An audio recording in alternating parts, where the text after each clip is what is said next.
સમાચાર મોરબીથી કે જ્યાં ભાજપમાં આંતરિક જૂથવાદ સામે આવ્યો છે। મંત્રી કાંતિ અમૃતિયાના આગમનમાં જૂથવાદ દેખાયો હતો। સભામાં ભાજપના અનેક આગેવાનો ન દેખાયા। જિલ્લા ભાજપ પ્રમુખ સહિતના આગેવાનો ગેરહાજર રહ્યા હતા। મહામંત્રી તપન દવેએ આગમન કાર્યક્રમમાં હાજરી આપી હતી। વારાનેરના ધારાસભ્યએ પણ ભાજપના જ ગ્રુપ ઉપર નિશાન સાધ્યું હતું।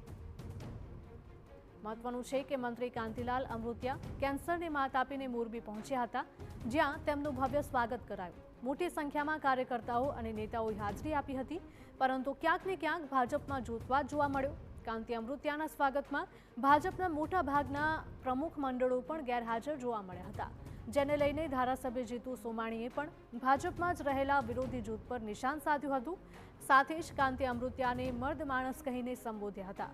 સમગ્ર મામલે કાંતિ અમૃતિયાએ પણ ભાજપના જૂથવાદ અંગે નિવેદન આપી વિરોધી કાર્યકર્તાઓને ફુગ્ગા સાથે સરખાવી કટાક્ષ કર્યો હતો।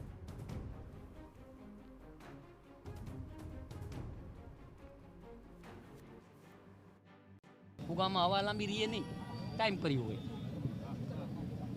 ફુગામાં હવા ન રહે। ટાયર હોય ને, ટાયર વગણવાના ટાયર હવે આવી ગયા, એટલે બધા વગણવાના ટાયર વાળા છે। એટલે વેપારીની ટીમ છે, કાર્યકર્તાની ટીમ છે। તમે પણ નજરે જોયું, આજે જોયું નજરા ઉપર તપ હોય માણસનું, પડખે બેવું હોય ને તો એમ કહે કે અડી જશે તો ક્યાંક, અને અડી છે વારે ન લાગે। ભાઈ 97માં અડી ગયા હતા।